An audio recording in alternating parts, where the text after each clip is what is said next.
بسم اللہ الرحمن الرحیم۔ بسم اللہ الرحمن الرحیم۔ میرے محترم ناظرین و سامعین، السلام علیکم ورحمۃ اللہ وبرکاتہ۔ آج میں انشاءاللہ آپ حضرات کے سامنے چلتی ہوئی ٹرین میں نماز پڑھنے کے متعلق اور ہوائی جہاز میں نماز پڑھنے کے متعلق عرض کروں گا۔ تو سب سے پہلے چلتی ہوئی ٹرین میں نماز پڑھنے کے متعلق سماعت فرمائیے۔ ایک بات یاد رکھیے گا کہ علماء کرام کا اس بات پر اتفاق ہے کہ فجر کی سنتوں کے علاوہ دیگر جتنے بھی سنن اور نوافل ہیں وہ آپ چلتی ہوئی ٹرین میں ادا کر سکتے ہیں، اس میں کوئی بھی اختلاف نہیں ہے، سب کا اتفاق ہے کہ ادا کر سکتے ہیں۔ اسی طریقے سے اگر ٹرین رکی ہوئی ہے تو اس صورت میں بھی علماء کرام کا اتفاق ہے، فرض ہو، واجب ہو، سنت فجر ہو یا دیگر سنن و نوافل ہوں تو ان کو بھی آپ ادا کر سکتے ہیں، اس میں بھی کوئی اختلاف نہیں ہے۔ اختلاف اس صورت میں ہے کہ ٹرین چل رہی ہے تو آیا فجر کی جو سنت مؤکدہ ہے، فرض ہے اور واجب ہے، ان کو آپ چلتی ہوئی ٹرین میں ادا کر سکتے ہیں یا نہیں ادا کر سکتے؟ تو اس بارے میں علماء کرام کا اختلاف ہے۔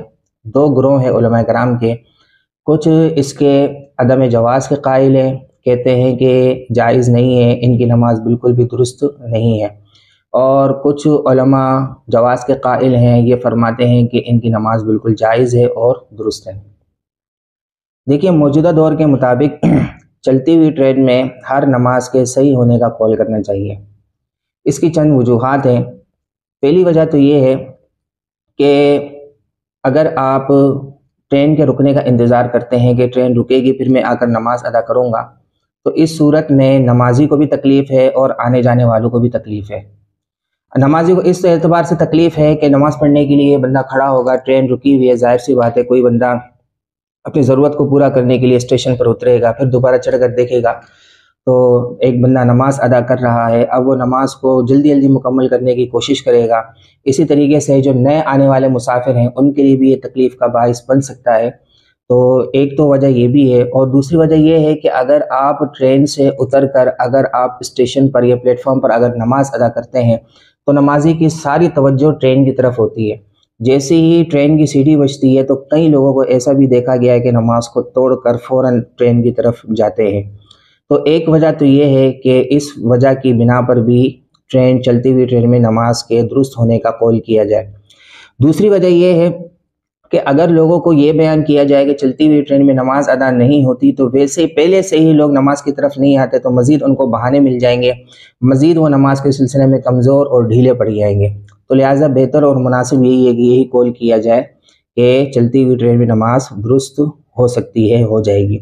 اور تیسری وجہ یہ ہے کہ مفتی اعظم پاکستان مفتی نور اللہ بصیری صاحب نور اللہ مرقدہ، انہوں نے بھی چلتی ہوئی ٹرین میں ہر نماز کے صحیح ہونے کا قول کیا ہے، اور ان کے علاوہ دیگر محققین جتنے بھی ہیں انہوں نے بھی چلتی ہوئی ٹرین میں نماز پڑھنے کے صحیح ہونے کا قول کیا ہے۔ بہرحال اگر کوئی چلتی ہوئی ٹرین میں نماز ادا کرتا ہے، مطلقاً کوئی سی بھی نماز ہو، فرض ہو، واجب ہو یا سنت مؤکدہ جو فجر کی ہوں، ہر نماز بالکل درست ہے، بعد میں اس کو اعادہ کرنے کی بھی حاجت نہیں ہے۔ یہ تو چلتی ہوئی ٹرین میں نماز پڑھنے کا مسئلہ تھا۔ اب آئیے ہوائی جہاز میں نماز پڑھنے کی طرف۔ دیکھیے، اب اگر بندہ ہوائی جہاز میں بیٹھا ہوا ہے اور یہ ہوا میں جہاز اڑ رہا ہے، اب اس صورت میں اس کے لیے نماز کا کیا حکم ہے؟ دیکھیے، اگر اس کے لیے یہ گنجائش نکل سکتی ہے کہ وہ کھڑے ہو کر نماز ادا کر سکتا ہے۔ بہرحال یہ مسئلہ پہلے سماعت فرما لیجئے کہ ہوائی جہاز میں نماز پڑھنے کے متعلق علماء کرام کا اختلاف نہیں ہے، چاہے فرض ہو، چاہے واجب ہو، چاہے سنت فجر ہو، ہر نماز کو آپ ہوائی جہاز میں ادا کر سکتے ہیں۔ اب آیا وہ کھڑے ہو کر نماز ادا کرے گا، بیٹھ کر نماز ادا کرے گا؟ دیکھیے، اگر کھڑے ہو کر نماز پڑھنے کی گنجائش ہے، نکل سکتی ہے کوئی جگہ وغیرہ اگر اس کو میسر آ جائے تو اس کے لیے لازم اور ضروری ہے کہ کھڑے ہو کر نماز ادا کرے گا۔ لیکن اگر اس کو کوئی بھی ایسی جگہ میسر نہیں ہے تو بہرحال بیٹھ کر نماز ادا کرے، بعد میں اس کو اعادے کی بھی حاجت نہیں ہے۔